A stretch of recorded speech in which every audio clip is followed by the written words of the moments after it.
tables and graphs. So we've already been working on how to find slope from tables and graphs. So that should not be new to us at all. But we're also going to be able to find the y-intercept from tables and graphs to be able to write our equations, and then we're going to kind of interpret what they mean. Tomorrow, we're going to be doing an Algebra 1 skill. That is extremely important for your all success in Algebra 1. So, huge deal tomorrow. So, hopefully everybody will be here. All right, so slope-intercept form, we talked about this. We need 2 pieces of information for slope-intercept form, and I used to hound the Algebra 1 kids on it. It is called slope-intercept form because you need to know the slope and the y-intercept. They tell you what you need based off its name. Slope-intercept form, slope and y-intercept. So M is the slope, and B is that y-intercept. For slope-intercept form, y equals mx plus b.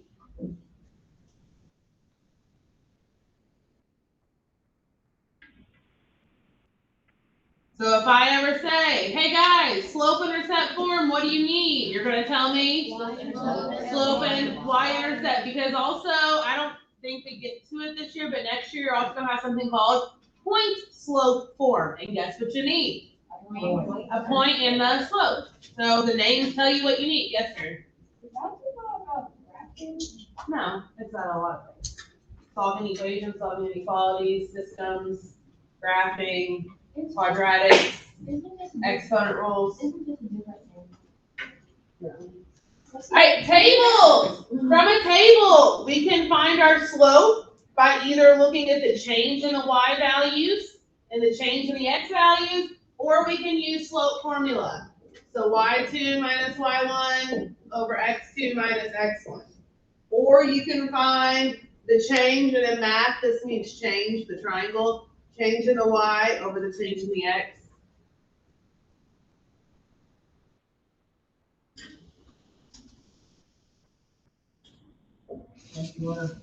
This means change. Change in the y over the change in the x. Which is what the slope formula is too, because y2 minus y1 finds the change in the y over the change in the x. So that's if you are given a table, that's how you're going to find slope. And then you're going to look for the y-intercept as the value of y, where the x value is equal to 0. So basically what that means is you're looking for the y-intercept that has 0, some number. So the x value will be the 0. Yep. Because our y-intercept is always going to be a point that's on that y-axis. So like 0, 0, 0, 1, 0, 2, 0, 3, 0, 4. So anytime that you have 0, some number, that's going to be the y-intercept. And then from a graph, the way that we find slope from a graph is by finding the change in the y over the change in the x, which is the rise over the run.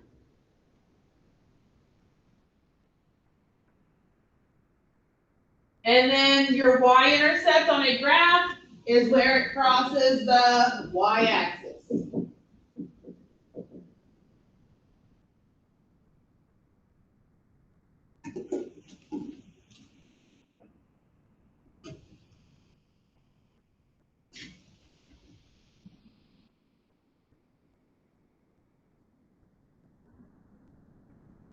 All right, so we've got about 4 problems that we're going to do to really get a good mix of this stuff. So sometimes we're giving you a table, sometimes a graph, sometimes,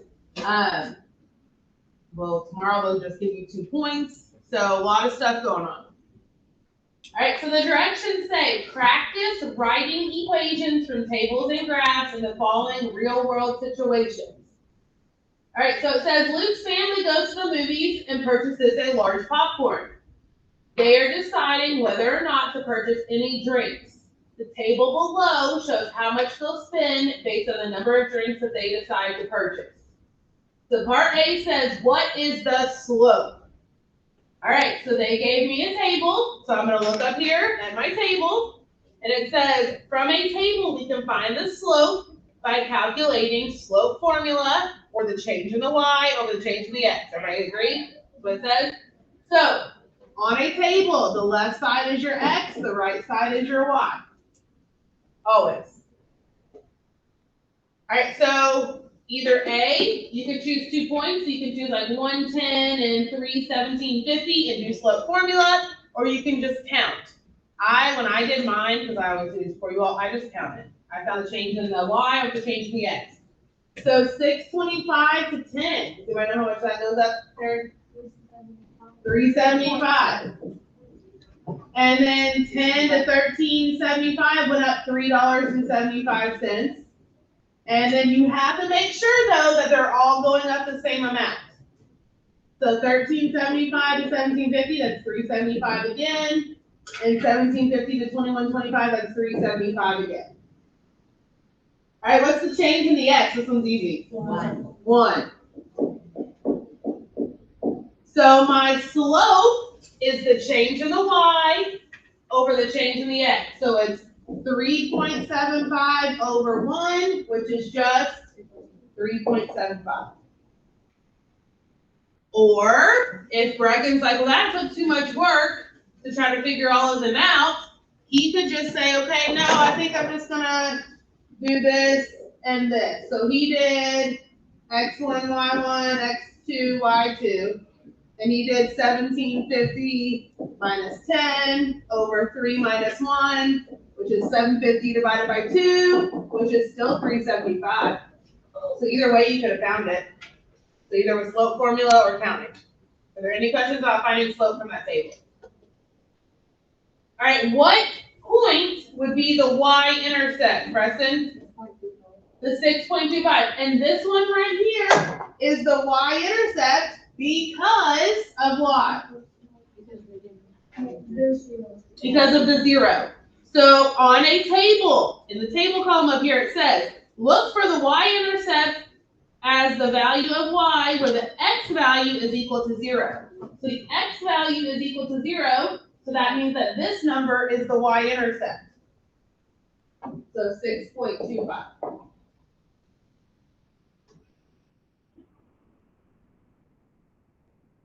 All right, and then it says to write your equation. So slope is m, y-intercept is b, right?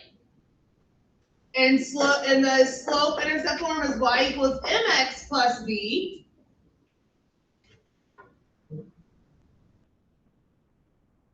So this would be y equals, what am I going to put for m? 3.75, and then I have an x plus b. What's b?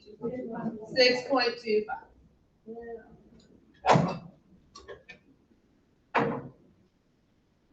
Cool.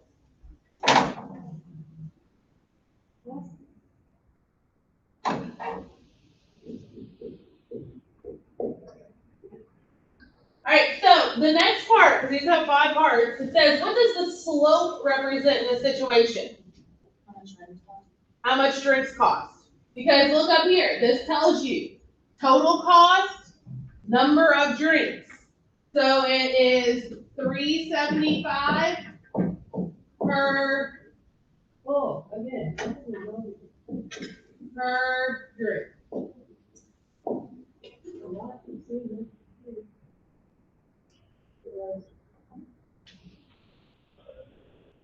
All right, and then part E. What does the y-intercept represent in the situation? All right, Taryn? How much the popcorn costs. Yep. Look what I didn't do. It's okay. So, Elizabeth, if you're watching this, I'd probably pause it here and then pause it here to fill in your notes because obviously I did not share my screen. Yeah, dang dingbat. Not very shortly. All right, so Karen is right. That 625 is the popcorn. And I know that because when I go back and read it, Luke's family goes to the movie and they purchase a large popcorn. So no matter if they purchase drinks or not, they've already purchased the popcorn. So we know that when they purchase 0 drinks, they've only paid for the popcorn. So 0 drinks, and that must be $6.25 for a popcorn.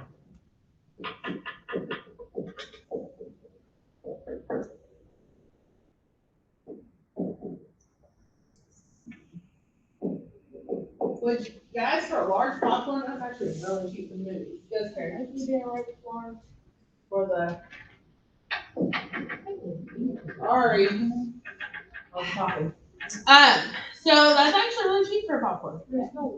It is. I usually large popcorn to like at the least. I didn't know how good popcorn was until I tried it.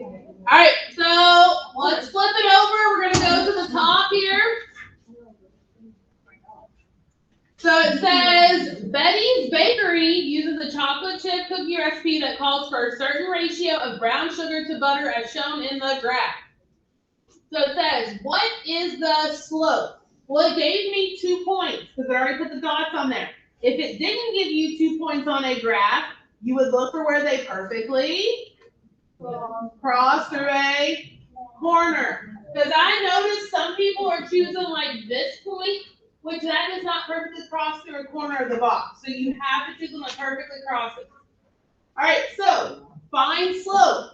So rise over run. So 1, 2, 3, and 1, 2, 3, 4. Now, what kind of slope is this going to be based off just looking at the graph?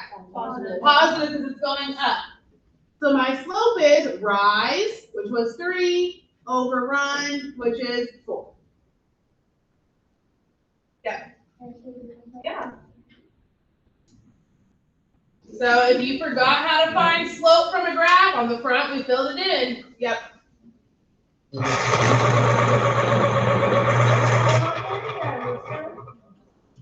All right, B. What is the y-intercept? The y-intercept, it says, is where it crosses the y-axis. Okay, Trevor? Yeah. It crosses at 0. So this right here, this point 0, 0, is my y-intercept. So it's just 0 because we just used the y value from the ordered pair.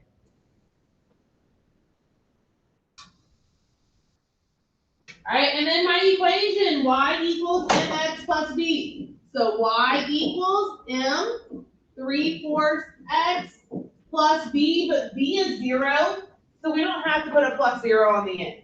If you do, it's not technically wrong, it's just bad math grammar. Okay, so I wouldn't count it wrong. All right, what does that slope mean? What does that 3/4 even mean? All right, let's let somebody else go. Brooklyn? How much brown sugar?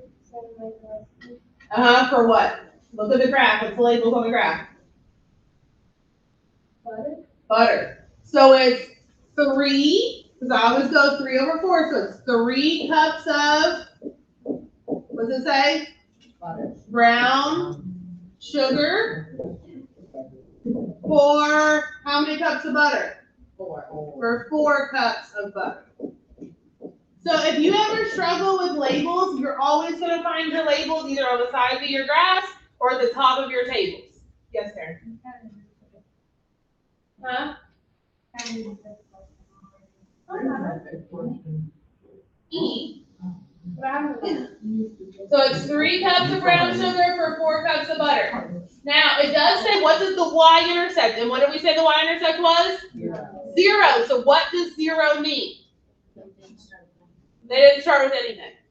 So we could say they didn't start with anything. We could say 0 cups of brown sugar uses 0 cups of butter. Something like that. Because it's 0, 0. They're not going to use any brown sugar, and they're not going to use any butter. Yeah, so they're not going to even make any brown sugar. All right, I want you all to try number 3. So this one's a table. On a table, x is always on top, y is on the bottom. So I want you all to find the slope yourself, your y-intercept, write your equation. Well, duh.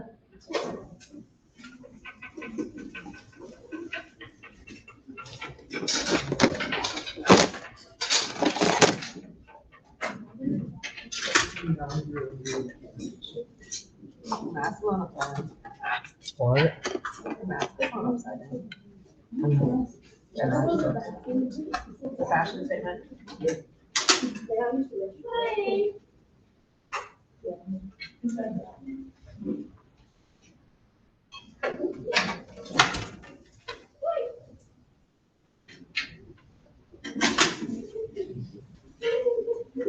Shh, come on. Then stop. Mm-hmm. I can tell by your eyes. I don't want to. No, I didn't. No, it was, all right, well, how about we all are quiet? Yeah. All right, we're all quiet and we're all doing number 3.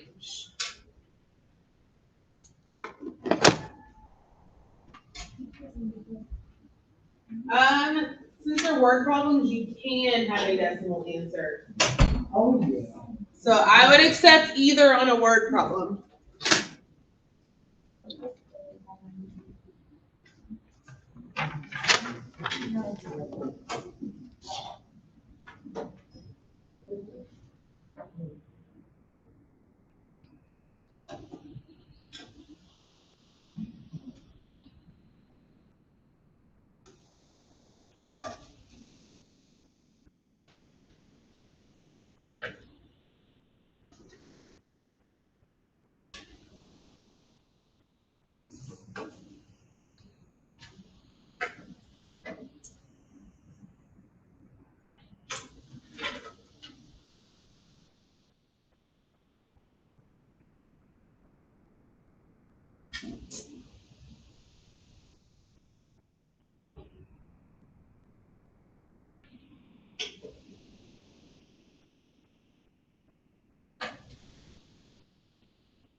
All right, I'm gonna find my slope. I'm just gonna choose these 2 points. So this is my x1, y1, my x2, y2. All right, so 468 minus 312 over 90 minus 60. So that's 156 over 30. Which if I divide that, what'd you get? 5.2, or if you want to make that a mixed number, or not a mixed number, but an improper fraction, 26 fifths would be okay. So either one of those I count for slope. The book had 5.2, but okay. What is the y-intercept? 0. 0, and I find the y-intercept from the 0 comma something point. So right here, this one is the y-intercept. So my equation is y equals 5.2x plus 0, but I don't have to put the plus 0. No, it's mathematically correct. It's just bad math grammar. Okay, well, I was. All right, and then D. If you don't know what the slope represents, then you look at the table and you look at the labels. Okay, Trevor.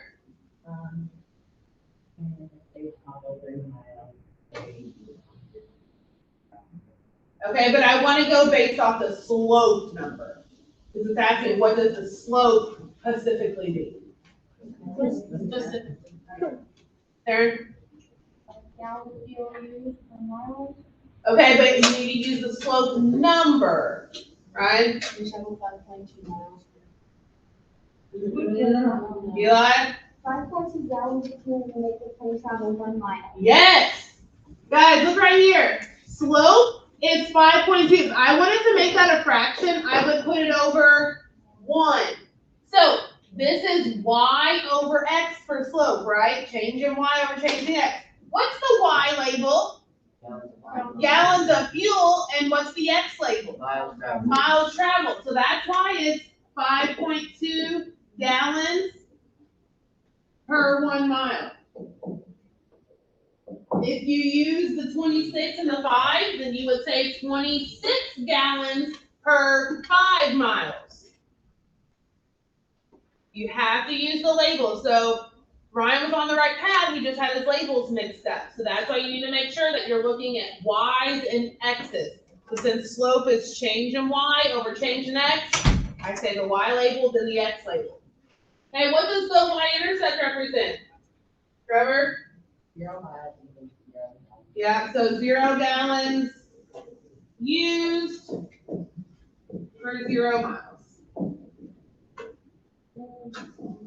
All right, we'll let you all do the last one.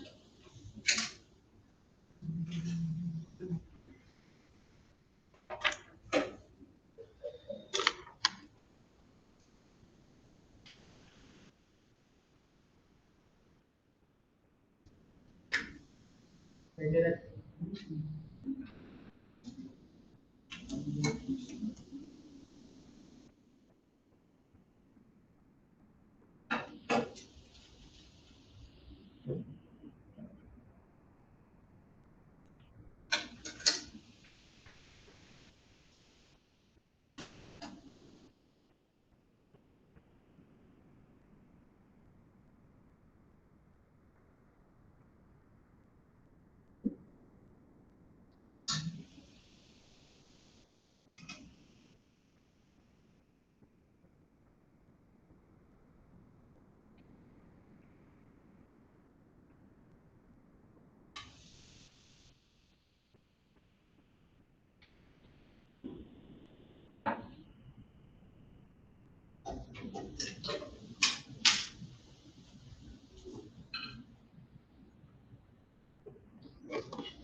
All right, so 12 is what I chose, and then I chose this one right here because they perfectly went through the corner.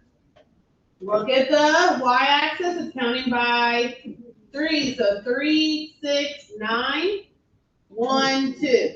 So rise over run is 9 halves, or Miss Wilson would let you put 4.5, I don't care. Okay? Everybody good on finding the slope? All right, and then y-intercept, what would the y-intercept be? 12, because that's where it crosses the y-axis. So my equation, y equals 9 halves x plus 12, or you could put 4.5x plus 12, same thing. Are there any questions about finding slope, y-intercept, or line equation? All right, then we're moving on to part D. What does the slope represent? Well, let somebody else answer.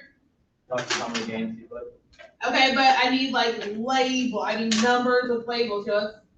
Oh, someone. All right, Franklin. The initial fee was to go forward, but then he went to.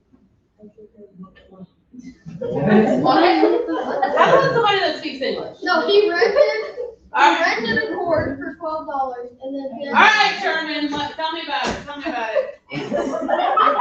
It costs $4.50 to rent the shoe per game. Yeah. Well, not to rent the shoes. All All right, let's look at the label. Label. Look. Number of games, total cost. So it was 9/2. So this was money per game. It's how much the game costs. So it's either you could say, if you did 9/2, you could say $9 for every 2 games.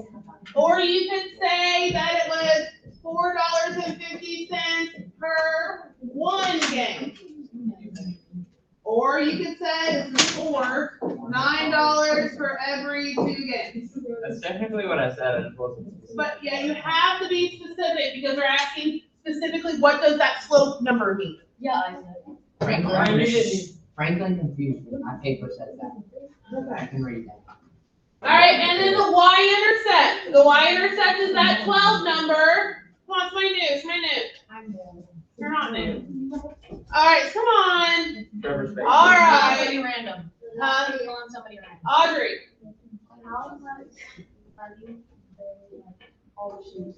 Yes, yes. So the $12 was for the shoe rental with 0 games.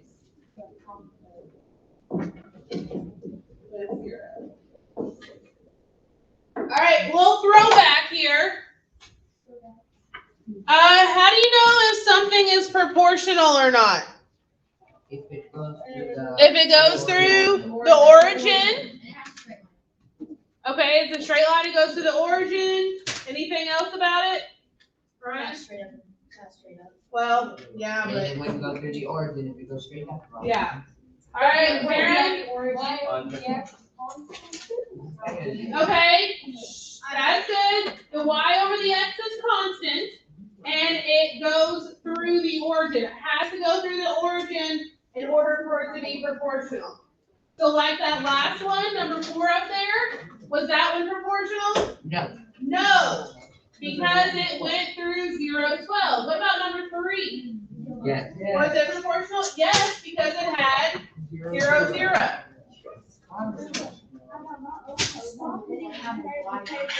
Karen, I'm proud of you.